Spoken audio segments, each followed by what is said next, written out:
বিরতির পর স্বাগত। বিভিন্ন জায়গায় বর্ষার কারণে বিদ্যুৎ বিভ্রাট, আর সেই বিষয়টার সুযোগ নিচ্ছে চোরের দল। কারণ বিদ্যুৎ বিভ্রাটের ফলে সন্ধে নামতেই ঘুটঘুটে অন্ধকার হয়ে যায়, আর সেই সুযোগে চোরের দল হানা দিয়ে বিভিন্ন সামগ্রী, গুরুত্বপূর্ণ জিনিস নিয়ে চম্পট দিচ্ছে। এই অভিযোগ আবারও উঠে এলো। জানা গেছে, লেফুঙ্গা থানার অধীন বামুটিয়া পুলিশ ফাঁড়ির অন্তর্গত দক্ষিণ রাঙ্গুটিয়া মন্ডল পাড়ায় চুরি ঘটনা সংঘটিত হয়। সেই পাড়ার ঠাকুরচাঁদ সরকারের ছেলে লিটন সরকারের TR01AK6954 নম্বরের একটি বাইক চুরি করে নিয়ে যায় চোরের দল, এবং রিপন সরকারের ঘর থেকে নগদ 5,000 টাকা সমেত বিভিন্ন সামগ্রী নিয়ে যায়।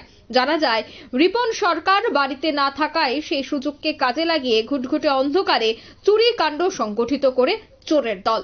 সে বিষয়ে কি বলছেন সংশ্লিষ্টরা, শোনাবো। তো সকালবেলা বাজারে গেছি, যাওয়ার পর আমার বড় ভাই ফোন করছে যে বাড়িতে নাকি চুরি হয়েছে। তো আয়া দেখলাম ভাইয়ের বাইকটা নাই করে। তারপর আমার রুমে ঢুকছে, ভিক্ষা গোড্রেজ সুকেশ টুকেশ সবকিছু খোলাখুলি করছে, সবকিছু লন্ডভন্ড, আর আমার ঘর থেকে 5,000 টাকা নিচ্ছে। আর কি কি চুরি হয় এর মধ্যে তো আমি কিছু কইতে পারি না, ওর থেকে আর কি জিনিস নিচ্ছে আমার ওয়াই ফাইলে কইতে পারবো আর কি জিনিসটা, যে ঘরে আর কি আছিল।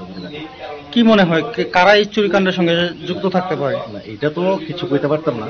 মানে হয়তোবা আমি কালকে রাত্রে শ্বশুরবাড়িতে গেছি, যাওয়ার সময় আমার কেউ দেখছে, দেখার পরে মনে করছে যে আমি বাড়িতে নাই, তা ইয়ে করে ঢুকতে পারে। এই ধরনের চুরির ঘটনা, বিশেষ করে বাইক চুরির ঘটনা, কিছুদিন আগেও একটা বাইক চুরির ঘটনা ঘটলো, এবং আজকে আপনাদের বাড়িতে বাইক চুরির ঘটনা। কি মনে হয় কি কারণে এই চুরিগুলি ঘটছে এলাকাতে? আমার তো মনে হয় বড় ধরনের চুর না, মনে হইতেছে যে কোটা টুটা যারা খায় তারাই এই কাজটা করছে। বড় ধরনের চুর এলে তো আমার ঘরে আরো অনেক কিছু ক্ষতি করতো, আমার টিভি সবকিছুই ঠিক আছে, মানে কোটা ঘুরুই বা কিছু যারা কোটা। পুলিশে জানাইছেন এই বিষয়টা? পুলিশে জানাইছি, আইছিল, তারা দেখিয়া গেছে। কি কইছে পুলিশের তরফ থেকে? তাইনে কইছে যে তাইনে আমরাও কিছু খোঁজখবর নিতাম, তাইনও খোঁজখবর নিব, দেখবো।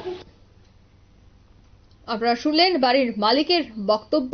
অন্যদিকে এলাকাবাসীরা পুলিশের কর্তব্যের গাফিলতির অভিযোগ তুলে পাশাপাশি সীমান্তরক্ষী আধাসামরিক বাহিনীর BSF এর ভূমিকা নিয়েও নানা প্রশ্ন তুলছিল। কারণ গরু চুরি, বাইক চুরির মতো ঘটনা অহরহ বৃদ্ধি পাচ্ছে। এলাকার জনগণের অভিযোগ, চোরের দল গরু বাইক চুরি করে বাংলাদেশে পাচার করে দিচ্ছে। পুলিশ কোনো চুরি কাণ্ডের সুরাহা করতে পারছে না, যার ফলে এই ধরনের চুরি কাণ্ড প্রতিনিয়ত রাজধানীর বিভিন্ন জায়গা থেকে খবর উঠে আসছে। নিয়ে নিচ্ছে ছোট্ট একটি বিজ্ঞাপন বিরতি, সঙ্গে থাকুন।